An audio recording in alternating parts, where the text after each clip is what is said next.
Morning সবাইকে, সবাই কেমন আছো? অসীমা ব্লগে সবাইকে স্বাগত জানাই। চ্যানেলটা একটু সাবস্ক্রাইব করে নেবে, তাহলে নোটিফিকেশনগুলো পেয়ে যাবে। আজকে দেখো গাজরের কোপ্তা কারি করবো। গাজরগুলোকে আমি চাকু দিয়ে দিয়ে ছুলে দিয়েছি। এবার আমি এটাতে কুড়িয়ে নেব, নিয়ে আমি প্রেশারের মধ্যে একটা বয়েল করে নেব, একটু বয়েল করে নেব। গাজর তো একটু শক্ত শক্ত থাকে, সেজন্য একটু বয়েল করে নেব। আর একটু আমি মটরের ডাল বেটে নিয়েছি, কাঁচা লঙ্কা একটু নুন দিয়ে আমি এটাকে একটু বেটে নিয়েছি, এটা দিয়েই করবো। হয়তো গাজরগুলোকে আমি কুড়িয়ে নিয়েছি, সবকটাই ভাবে আমি এখন কুড়িয়ে নেব, নিয়ে আমি এটাকে প্রেশারে বয়েল করব। এই যে আমি গাজরটাকে পেস্ট করে নিয়েছি, একটুখানি বয়েল করে একটু পেস্ট করে নিয়েছি। ডাল বাটা আর নুন হলুদ তো আমি দিয়ে দিয়েছি এর মধ্যে, দিয়ে আমি এটাকে এখন কড়াইয়ের মধ্যে দুটো কাঁচা লঙ্কা আমি কেটে দিয়েছি, এর মধ্যে একটু কালো জিরা দেব আর একটুখানি খাবার সোডা দেবো, অল্প দিয়ে আমি এটাকে এখন পুর বানিয়ে দেবো। একটু এলাচের ডাস্ট দিব এর মধ্যে,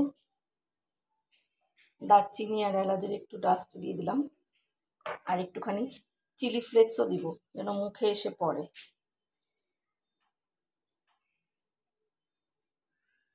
যেমন কোপ্তাগুলো মুখে যাবে যেন দু চারটা করে তো দিয়ে দিয়েছি।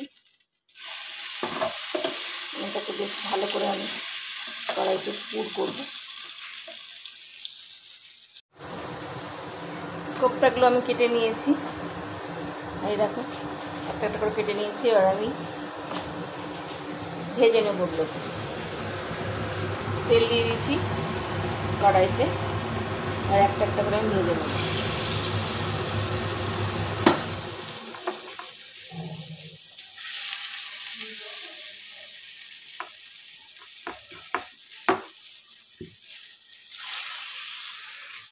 কড়াইতে তো সর্ষের তেল দিয়ে দিয়েছি, এবার আমি শুকনো লঙ্কা, তেজপাতা, গোটা গরম মশলা নেব, এই যে লবঙ্গ, বড় এলাচ, আর একটু দারচিনি, আর একটু হচ্ছে তোমার গোলমরিচ। মশলাটাকে একটু ভেজে ভেজে নেব।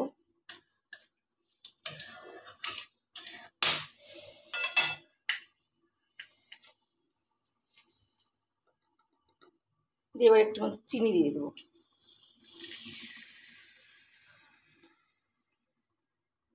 চিনিটা একটু ভাজা ভাজা হয়ে গেলে একটু সাদা জিরে দিয়ে দিচ্ছি,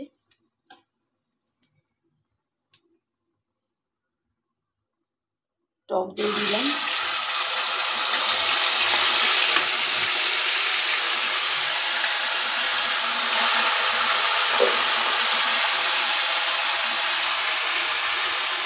আর এটার মধ্যে কাঁচা লঙ্কা, টমেটো আর একটু আদা পেস্ট করে নিয়েছি,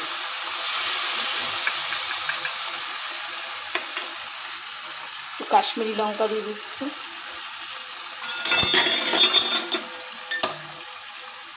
একটু জিরে গুঁড়ো, জিরে ধনে গুঁড়ো দিয়ে দিলাম,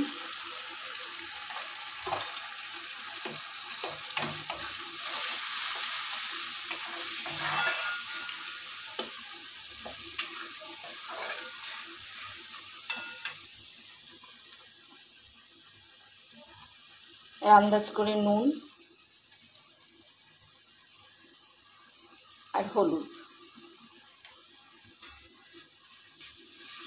দিয়ে একটা আঁচটাকে সিম করে এটাকে মশলাটাকে একটু কষাবো। মশলাটা ভালো করে কষে গেছে, এই যে তেল ছেড়ে দিয়েছে মশলা থেকে। ভালো করে মশলাটাকে না কষালে একটু কাঁচা মশলার গন্ধ করবে, সেই জন্য আস্তে আস্তে আঁচ দিয়ে দিয়ে ভালো করে নেড়ে নেড়ে মশলাটাকে আমি কষিয়ে নিয়েছি। এবার আমি মশলা ধোয়া বাটি ধোয়া জলটাই দিয়ে দেবো। এই যে গাজরের কোপ্তাগুলো তো আমি সব ভেজে নিয়েছি, এবার আমি এই যে ঝোলটা ফুটছে, এর মধ্যে দিয়ে দেবো।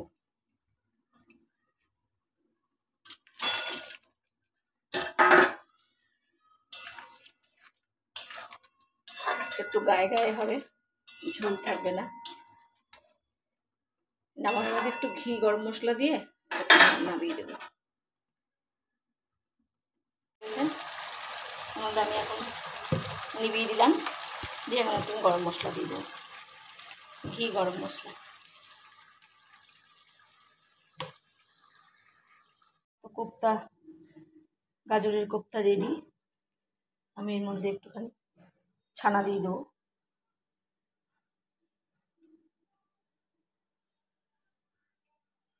এভাবে একটু ছানা দিয়ে দেবো।